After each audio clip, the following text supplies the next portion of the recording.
bawa parang, bawa tombak, bawa panah, bawa tulup, bisa sampai tangga pesawat. Tidak ada satupun yang diusut. Malah banyak yang mengatakan itulah gara-gara ustadz radikal, makanya hati-hati lain kali kalau bicara nanti dibaca orang. Coba kalau yang dikejar pakai parang itu misalnya Ibu Megawati, dikejar pakai parang, kalau enggak yang ngejar itu ditembak mati. Betul? Ada apa ini negara?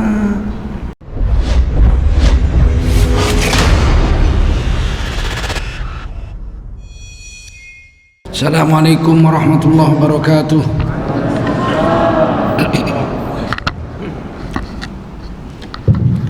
Hamdan wa syukran lillah, wa salatan wa salaman ala rasulillah wa ala alihi wa sahbihi wa mawalah. Allahumma salli ala nabiyyina Muhammadin wa ala alihi wa sahbihi ajma'in. Amma ba'du, qala Allah ta'ala fi kitabihil karim, a'udzu billahi minasy syaithanir rajim. Bismillahirrahmanirrahim. Wa huwa alladzi ja'alakum khalaifal ardi wa rafa'a ba'dakum fawqa ba'din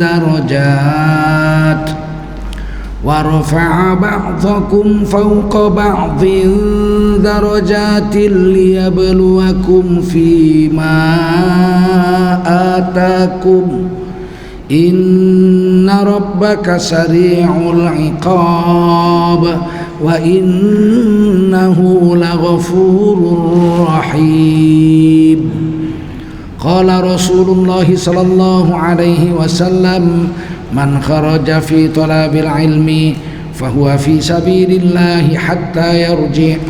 Baginda Rasul bersabda, siapa keluar untuk mendapatkan ilmu, orang itu adalah orang yang berjihad fi sabilillah sampai dia kembali ke tempatnya. Mudah-mudahan kita semua mendapatkan pahala jihad dari Allah Subhanahu wa taala. Amin. Shadaqallahul azim wa sadaqa rasuluhun nabiyul karim wa nahnu ala dzalika minasy syahidin wasyakirin walhamdulillahi rabbil alamin. Para ulama, tuan-tuan guru yang mulia, bapak, ibu-ibu, saudara sekalian jemaah subuh yang dimuliakan Allah SWT, wajiblah kita bersyukur pada Allah SWT.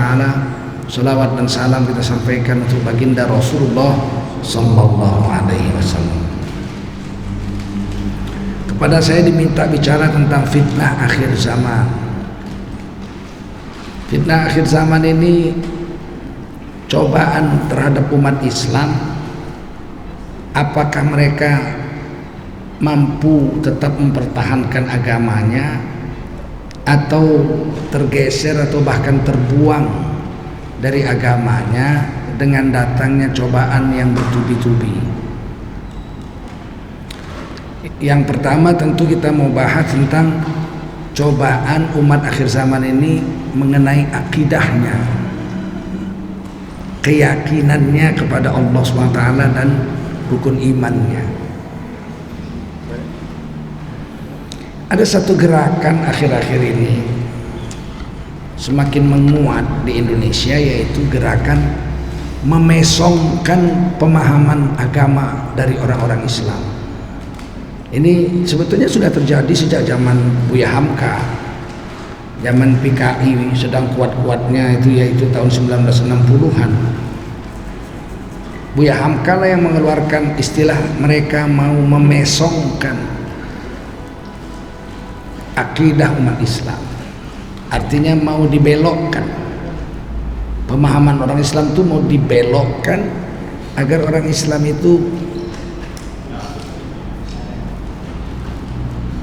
salah dalam memahamkan agamanya. Salah satu pagi ini saya akan buka misalnya apa?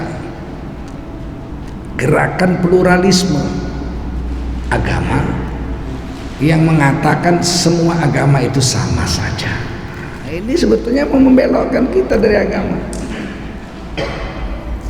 Al-Quran mengatakan innad dina indallahil Islam. Sesungguhnya Allah pakai kalimat sumpah, inna, sesungguhnya Allah bersumpah. Innad dina indallah, sesungguhnya satu-satunya agama yang diridhoi oleh Allah, yang diakui oleh Allah SWT kebenarannya, al-Islam, yaitu agama Islam. Satu-satunya, nggak ada yang lain. Dan ini sudah kita pegang 1400 tahun lebih.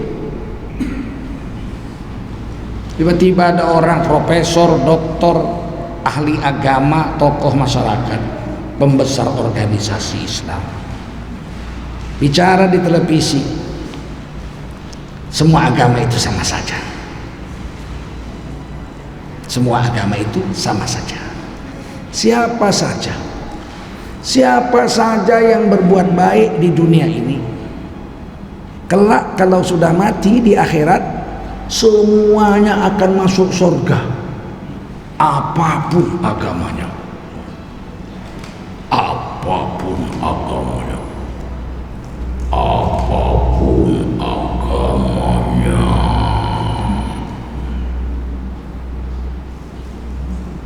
Ini luar biasa ini. Ditanamkan di televisi, disiarkan di mana-mana, sehingga muncullah gerakan kedua. Siapa yang mengatakan Islam satu-satunya agama yang benar, merasa agamanya sendiri yang paling betul, itu adalah pemecah belah NKRI, penebar kebencian, anti Pancasila, macam-macam. Ini bukan negara Islam. Indonesia bukan negara Islam. Tidak boleh merasa agamanya sendiri paling betul. Berarti menghina agama orang. Terus menerus. Sehingga diharapkan nanti anak-anak muda kita ini nanti berubah dia. Jangan begitu Bapak. Bapak salah Pak. Semua agama sama Pak. Nanti semua masuk surga Pak. Ya Allah.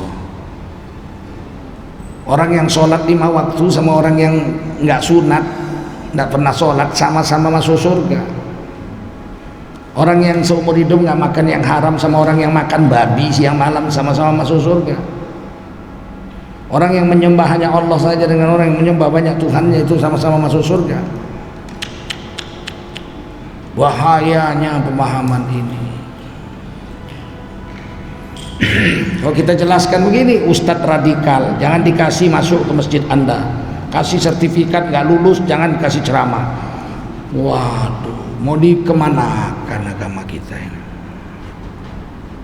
Sekarang baru saya bisa merasakan bagaimana menderitanya Buya Hamka dan kawan-kawan. Beliau pada tahun 1960-an dipenjara gara-gara mempertahankan agama seperti ini. Nggak pernah diadili di penjara, sampai minum kencing di penjara, nggak dikasih minum. Luar biasa. Haruskah kita diam? Saya tanya dulu para hadirin, haruskah kita diam? Diam atau kita lawan ini? Nggak boleh dibiarkan ini.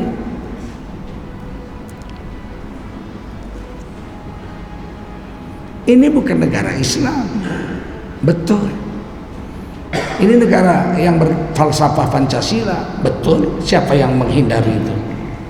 Siapa yang nggak mengakuinya itu? Ini negara Undang-Undang Dasar 45, betul. Siapa yang mengingkari itu? Justru Undang-Undang Dasar 45 itu dituliskan pasal 29 ayat 1. Negara berdasar ketuhanan yang Maha Esa. Pasal 29 ayat 2. Negara menjamin tiap-tiap warga negara untuk memeluk agama garis miring kepercayaan dan menjalankan agama garis miring kepercayaannya masing-masing. Ulangi, masing-masing. Yang kuat, masing-masing. Nggak campur-campur. masing-masing. Kalau saya ditanya orang, datang orang sama saya, Tengku Zulkarnain, saya, menurut saudara Tengku Zulkarnain, agama apakah yang paling betul? Dengan tegas saya akan menjawab, menurut saya Tengku Zulkarnain, satu-satunya agama yang paling betul adalah agama Islam. Tiba-tiba ditunjuknya muka saya, Anda telah menghina agama saya. Kapan? Saya menghina Anda, agama Anda tuh kapan? Anda bilang yang paling betul adalah agama Anda. Menurut saya begitu. Negara menjamin. Saya berkata begitu. Bagaimana dengan agama Kristen yang saya anut? Agama Kristen yang kau anut jangan kau tanya sama aku. Kau tanya sama pendetamu. Betul? Tanya, pergi sana sama pendetamu. Bapak pendeta, apa itu? Menurut Bapak pendeta agama apakah yang paling betul? Pendeta mengatakan, menurut saya agama yang paling betul adalah agama kita, yaitu agama Kristen. Selain Kristen semuanya adalah domba-domba yang sesat. Marah kita? Marah kita? Enggak, kita ucapkan lakum dinukum. Terserah kau urus agamamu, aku urus agamaku. Tak usah kau ikut-ikutan urus agamaku. Mau kau bilang kambing yang sesat, anjing yang sesat, tak pedulinya kami itu. Betul? Betul? Hari ini luar biasa pembelokan kepahaman agama. Dibuat sedemikian rupa supaya orang Islam itu merasa bersalah, takut membicarakan agamanya. Nanti diusir, Ustaz Abdul Somad diusir di Bali, Khalid Basalama diusir di Jawa Timur, saya diusir pakai parang, ditebas kaki saya sampai ke tangga pesawat terbang. Mau masuk ke pesawat bawa pisau, bawa gunting kumis saja ditangkap, betul nggak? Disita guntingnya nggak? Ini bawa parang, bawa tombak, bawa panah, bawa tulup, bisa sampai tangga pesawat. Tidak ada satupun yang diusut. Malah banyak yang mengatakan itulah gara-gara ustadz radikal, makanya hati-hati lain kali kalau bicara nanti dibaca orang.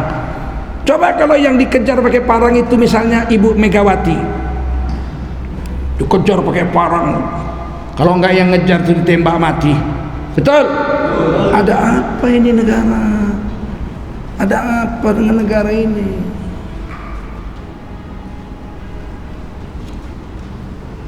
Ini fitnah akhir zaman. Apakah kita akan terus mempertahankan akidah kita, atau kita ikut arahan mereka? Semua agama sama saja.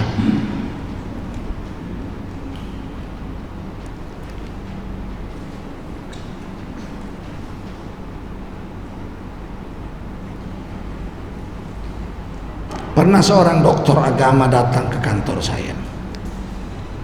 Saya masih bekerja. Kalau pegawai negeri saya sudah pensiun, tapi kalau di swasta saya masih kerja untuk memberi nafkah istri saya karena gaji pensiun sedikit. Di MUI Majelis Ulama Indonesia kami tidak digaji. Orang Indonesia ini 267 juta, orang Islam 230 juta, orang Islam 37 juta lagi agama yang lain-lain. 230 juta orang Indonesia Islam. Tapi Majelis Ulama Indonesia Pusat belum punya kantor, masih menumpang kantornya. Kita udah minta nggak dikasih. Sementara Persatuan Renang pakai cawat aja begitu berenang gitu, punya kantor di Indonesia nih.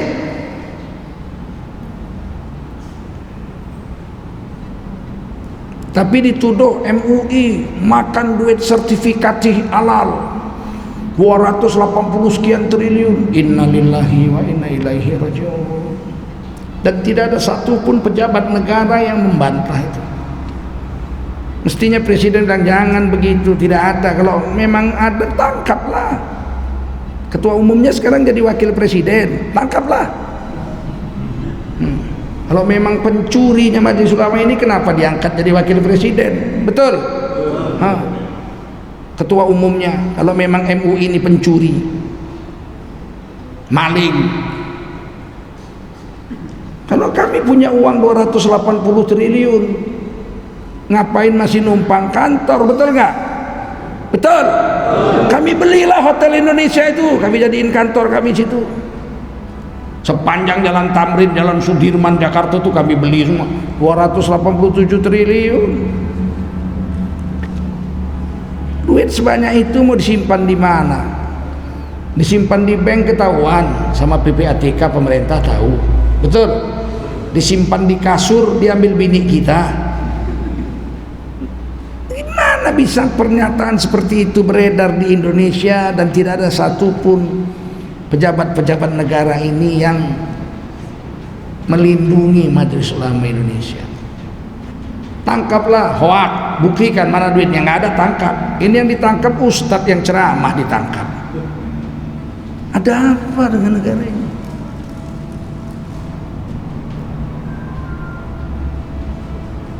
Datanglah dokter tuh ke kantor saya, duduk, tamah-tamah mau minum apa, saya bilang kopi. Saya suruh office boy bikinkan kopi. Diambilnya kertas, diambilnya pulpen, bilang sama saya, Tengku, agama-agama itu seperti sungai. Sungai Islam, sungai Kristen, sungai Katolik, sungai Hindu, sungai Buddha. Waktu itu Konghucu belum diakui sebagai agama resmi di Indonesia.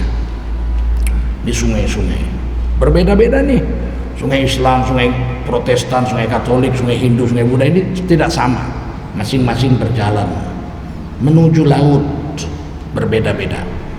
Sesampainya di laut, dia bikin lingkaran. Sesampainya di laut, maka semua sungai-sungai ini hilang, semuanya berubah menjadi laut, berubah menjadi laut.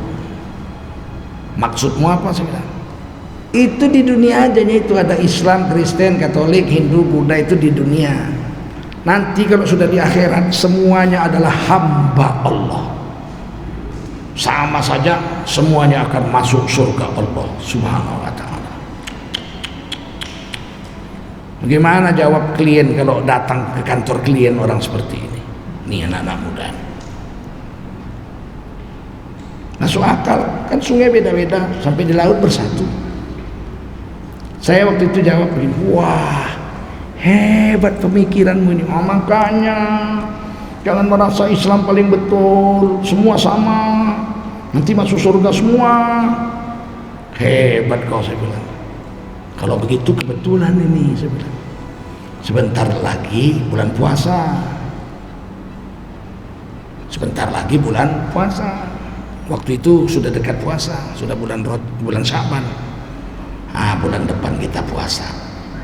Saya ajak kamu bulan puasa ini kita masuk Kristen. Tuh, kenapa? Biar bisa makan minum. Nanti habis sholat zuhur kita minum, makan. Kalau ada yang nanya, loh Pak Ustadz kok makan? Sekarang saya masuk Kristen. Kristen nggak ada puasa-puasa Ramadan, makan minum. Nanti Lebaran kita balik lagi Islam. Kan semua agama sama. Nanti ada Cina kita minum ciu. Lu minum ciu lu. Minum anggur. Loh Ustadz kok minum anggur? Loh sekarang saya lagi memeluk agama Cina. Memeluk agama Cina, minum anggur itu nggak berdosa, dikasih pahala, ada dewanya, Ciusian namanya, dewa mabok. Pucat. Orang tuh bilang, ya tidaklah mesti begitu. Ya semua agama sama. Syukur-syukur mati lagi beragama Kristen, dipakein sepatu, dipakein celana, dipakein jas, pakein dasi, pakai jam tangan, ya nggak? Masukkan peti, waduh enak betul tuh, saya bilang. Nggak usah dimandikan, nggak usah dikapankan, nggak usah disolatkan, kan masuk lagi Kristen matinya. Oh tidaklah begitu, ya kan sama saja. Maksud saya nggak begitu ya, bagaimanapun tetaplah Islam lebih baik. Pulang kau, saya bilang, saya ambil kopinya, jangan kau minum kopi ini. sampai hari kiamat jangan kau datang lagi ke kantorku ini, saya bilang. Mau dipesongkannya kita dari agama kita. Dibilangnya semua agama sama saja gitu, diajak tukar-tukar agama, nggak mau juga nya dia.